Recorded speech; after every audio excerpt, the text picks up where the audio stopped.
প্রতিবার পশ্চিমবঙ্গে এই গণতন্ত্রের এই চিত্রটা আমরা দেখি কেন?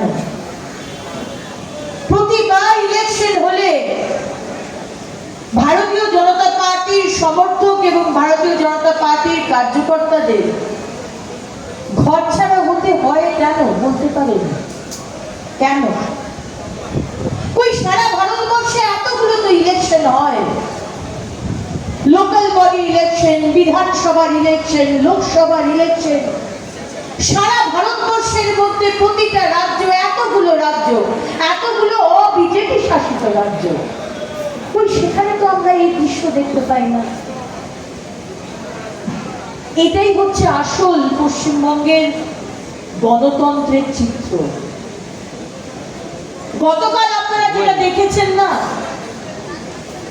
4 বিধানসভার উপনির্বাচনের যে জয় এবং তার যে উল্লাস, সেটা কিন্তু আসল গণতন্ত্রের চিত্র নয়। কারণ আমরা জানি যে ইলেকশন হয়েছে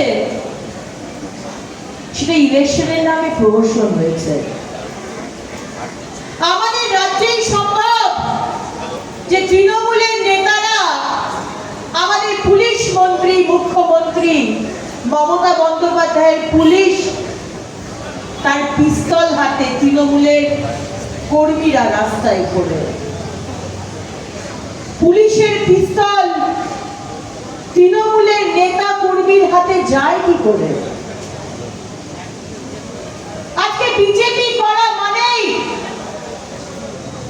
তোমাকে ধর্ষিত হতে হবে, আজকে বিজেপি করা মানে তোমাকে গ্রাম ছাড়া হতে হবে, আজকে বিজেপি করা মানে তোমার যদি একটা ছোট চায়ের দোকান হয়, সেই দোকান দিয়ে তুমি তোমার সংসার চালাও, তোমার কন্যা সন্তান কলেজে যায়, সেই কলেজের ফিসটুকু তুমি ওই চায়ের দোকান চালিয়ে তুমি রোজগার করো, কিন্তু তুমি বিজেপি করেছো, তোমার চায়ের দোকান জ্বালিয়ে দেওয়া হবে।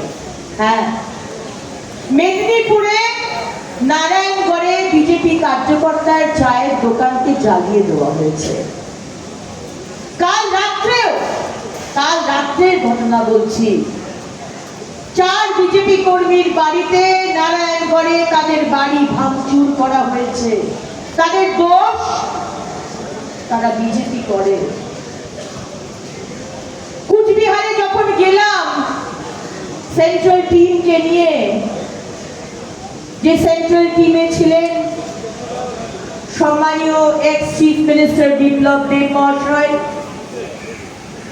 ছিলেন সম্মানীয় সাংসদ রবিশঙ্কর প্রসাদ জি, কবিতা জি, ব্রিজলাল জি, আমরা শিউরে উঠেছিলাম যখন ওই প্রাইভেট হাসপাতালে ঢুকে আমাদের একটি বিজেপির কার্যকর্তা, আমাদের একটি বোন হাউ হাউ করে কাঁদতে কাঁদতে বললেন, দিদি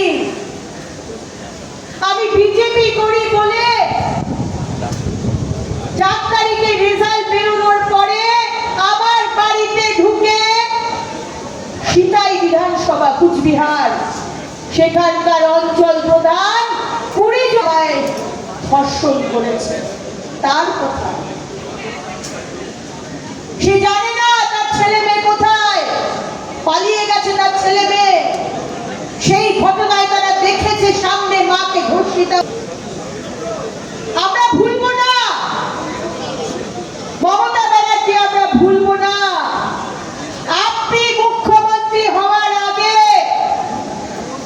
জ্যোতি বাবুর ঘরের সামনে, রাইটার্স বিল্ডিং এ ঘরের সামনে বসে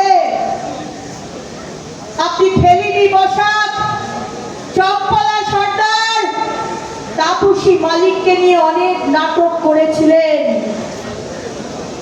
আপনি মহিলাদের সিঁড়ি হিসেবে ব্যবহার করেছেন দিনের পর দিন। ফেলিনি বসাকের মা বলেছে আমি তো বিচার পাইনি, চম্পলা সর্দারের ধর্ষণ হয়নি, আদালত বলেছিল, কিন্তু মুখ্যমন্ত্রী আপনি সেটাকে ধর্ষণ হয়েছে বলে রাজনৈতিক বেনিফিট নেবার চেষ্টা করেছেন। আর তাপসী মালিকের কথা তো আমরা জানি। আর মুখ্যমন্ত্রী হওয়ার পরে যারা মা বোনেদের অত্যাচার করে চলেছে, আপনি তাদের পাশে দাঁড়ান।